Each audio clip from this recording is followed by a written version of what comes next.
Hey guys, time for another video. It hasn't been that long from the previous one,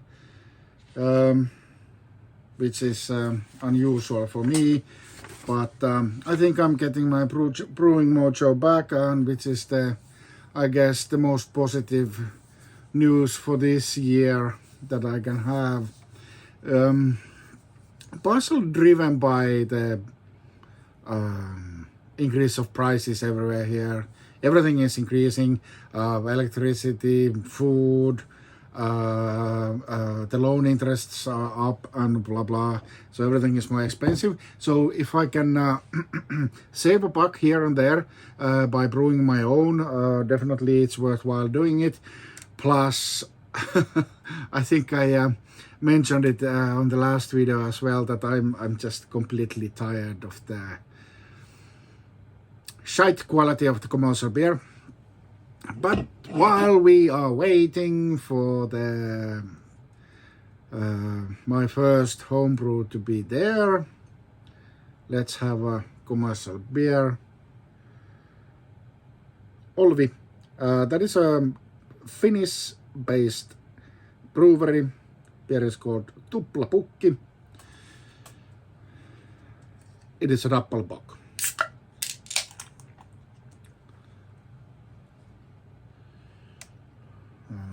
The pint seems a little bit dirty. I'm not sure. It's probably just because of the bad lighting. Yep.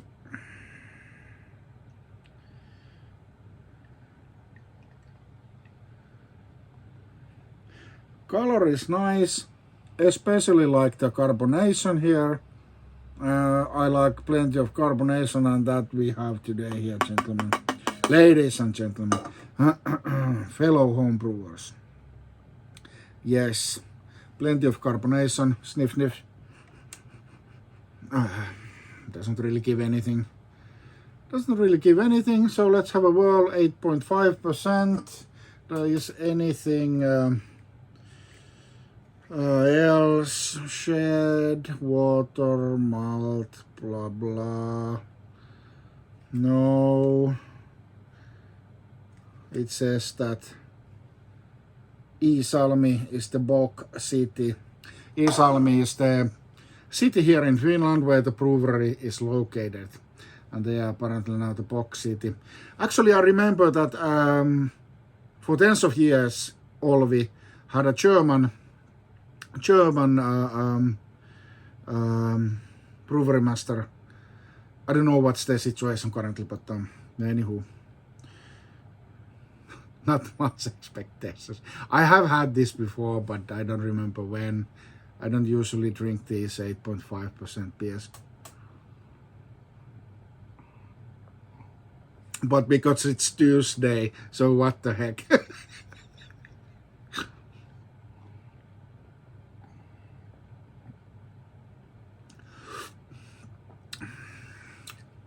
Puh. There's a huge ethanol punch.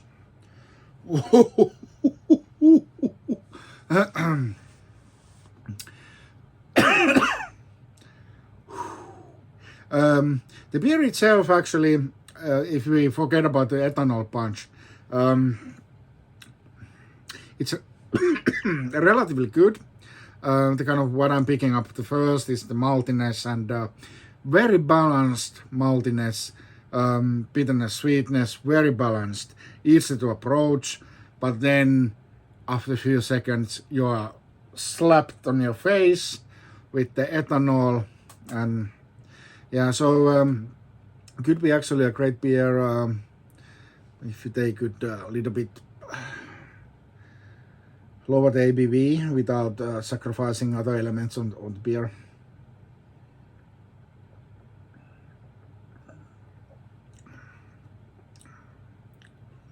Oof. Yes, alright, it is what it is. So hey, about last week, there was a Steve Garson Memorial Brew Day on Saturday. I participated that. I brewed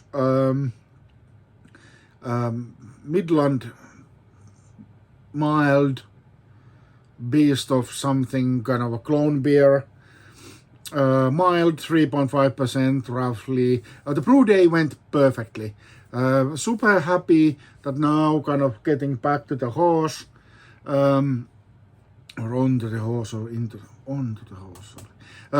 Anywho, I'm happy that everything went smooth, and I kind of dedicated my time to do the brew. Actually, didn't try to do everything at the same time because so was able to do the washing up while the brew day was making progress, while the kind of the dirty pans and pots were kind of generating itself.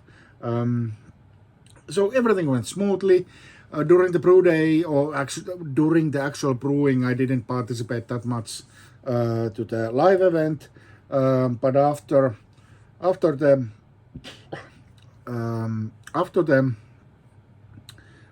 when I had put my wort into the fermenter, washed my grandfather brewing equipment, I did join up the video call, had several beers, couple of glasses of whiskey, had absolute blast. So thank you guys all who, well, first of all was organizing it, and second of all so who participated and made it such a nice event. I think I was only non-UK member there. Sorry for my broken English and bad manners and etc. So but anywho, that was fun. Need to do that again someday. So what's next? In my previous video I did mention it, but now I'm going to mention it more in detail. So hopefully it's going to be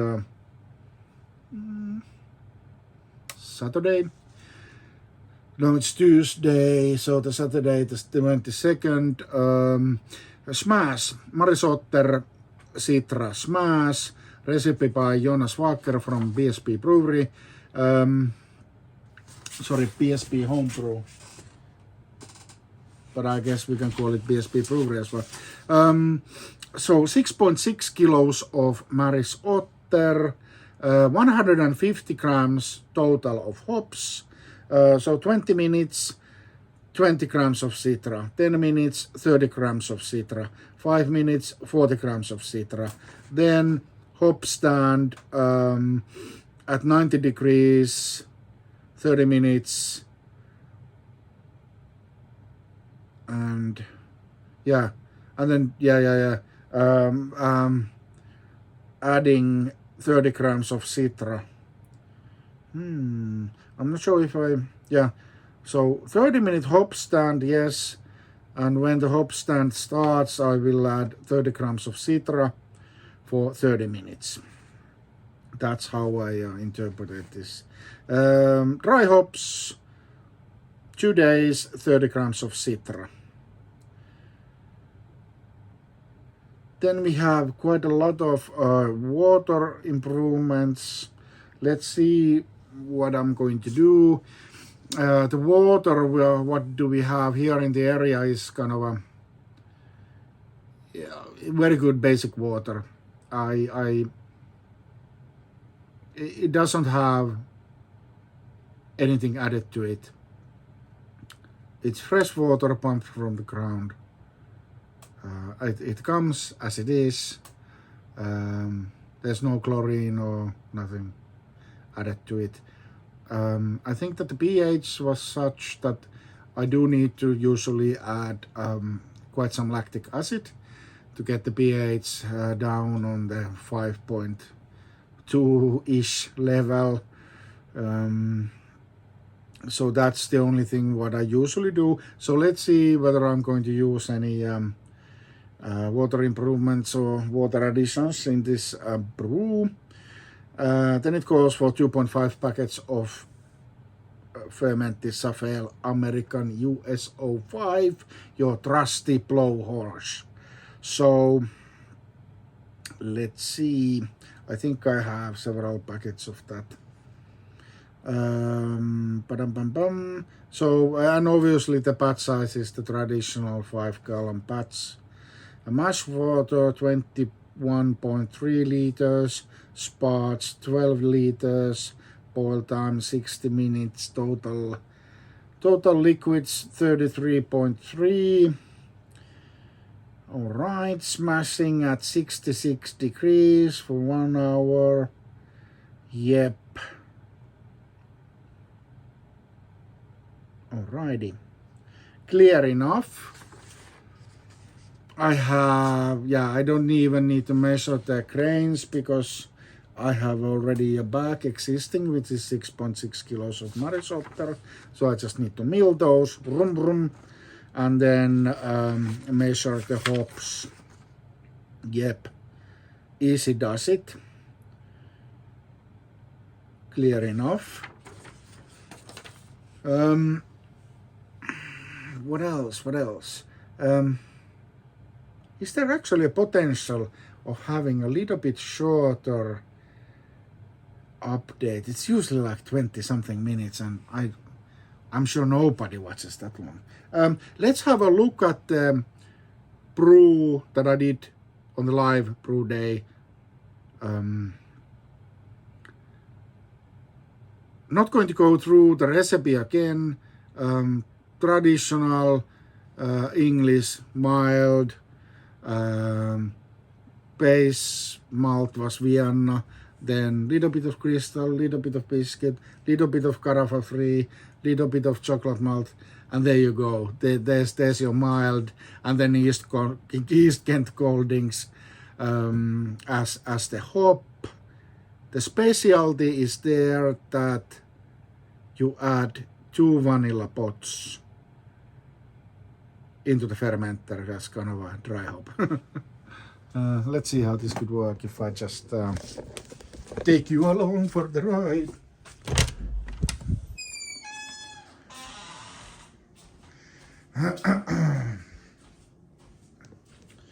Alright, so this is my fermentation fridge. Alright, so here we go. You can see the vanilla pots are floating there. I have chopped them up. I halved them and then dug out the seeds and then basically put it to soak for 24 hours in alcohol. So that's about it. It's currently 1.2 kilos or something, or bar atmospheric, and it's PSI 16, 17 PSI or something like that. So it's living the dream there. Set point 23 now. I originally, when I started the fermentation, pitched in the yeast, I put it to 21 degrees, which is obviously high for SO4, which I used, but it is under pressure, so I'm not expecting any off flavors or additional esters by the yeast. I added pressure to the fermenter already before the yeast kicked in. So basically, when I pitched the yeast, closed the fermenter, I added 1 kilo or 1 bar of pressure into the fermenter just to make sure that as I'm starting the fermentation in a little bit warm conditions, that it won't produce any shitty flavors on the side. Hopefully that worked out. And now, after 24 hours or little bit more of active fermentation, I ramped up the temperature to 23 degrees. And note, that is the temperature inside the chamber, not measured from the side of the fermenter like many does. So it is the ambient temperature inside the flame chamber. So, which means that, well, somebody might think that it was maybe a little bit early to ramp it up, but I justify it so that it will take some time to kick in actually, because of the fact that it's ambient temperature and it will take time for the about 3 liters of liquid to be in that temp. So I think we are all good. I will report back with the results obviously on this channel, and let's make it so that when I taste it the first time, I'm gonna do it on camera. So let's do it so. Boy Scout honor and whatnot. All right, let's have a taste one more time. It's had a chance to warm up a little bit.